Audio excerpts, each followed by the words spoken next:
Welcome back mga kaaldab. Ito na naman po ang inyong lingkod, si Mr. Destiny. At magbibigay po tayo ng pinakamainit na update po ngayon sa social media.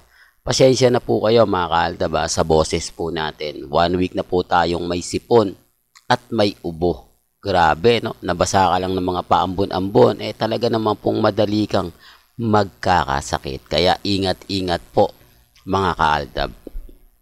Ito po yung pinaka-latest. Ito po yung pinaka-mainit na update ngayong weekend mga kaaldab. Kapansin-pansin naman po ninyo na talagang sabi nila nandyan daw po si Mengay pero hindi naman po 101% klaro.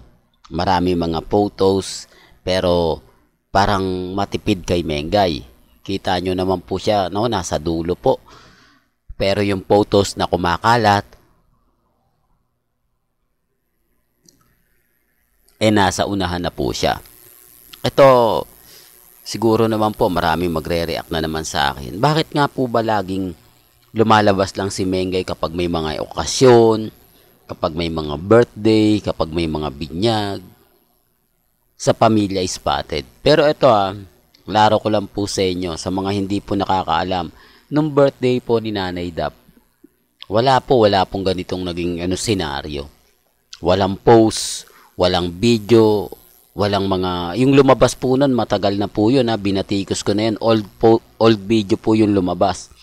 Pero wala po dun si Congressman Spotted. Although masaya tayo kasi, yung lumabas na video, wala si Mengay, wala si Congressman Spotted. Pero nandun si Mengay. Pero sabi ko nga, matagal na po yun Bakit nga po ba hindi umaatin si Mengay sa mga kasalan ng kapatid niya at ng magulang niya? Pero dito mga kaaldab, pinsan lang po nila tong si Isa. Pero full support si Mengay. Doon pala mapapaisip ka na Para lang klaro, para lang po sa kaalaman ng lahat. Ako, masaya po ako.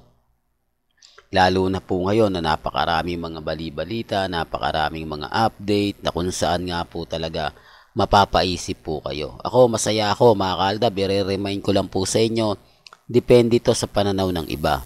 Depende to sa mga nagsasabi at nagre-react. Ang sa akin lang po, kung ano lang po yung mga latest, kung ano lang po yung mga update, yun lang naman po yung binabato ko. Depende na lang to sa mga taong magre-react. Depende na lang to sa mga taong magsasabi ng ganito, magsasabi ng ganyan.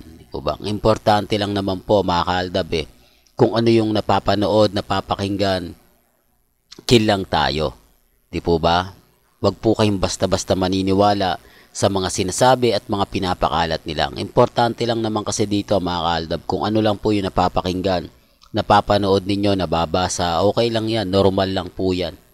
Di po ba? Kaya nga po nagbibigay tayo ng mga ganito para mag-imbestiga sila, para malaman po nila kung sino nga po ba talaga yung nagsasabi ng totoo o nagsasabi ng fake news. Well, hanggang dito na lang po yung updates natin Kaya kung gusto nyo pa po ng pinaka-latest at mga sariwang update, abay tutok lang po kayo sa channel ni Mr. Destiny para updated po kayo sa mga bagong video po na ilalabas po natin maya-maya lang. Kaya kung bago ka lang sa channel na to at isa kang true-blooded Aldab Nation na nagmamahal po kina Mengay at Isoy, tama po ang channel na pinuntahan mo.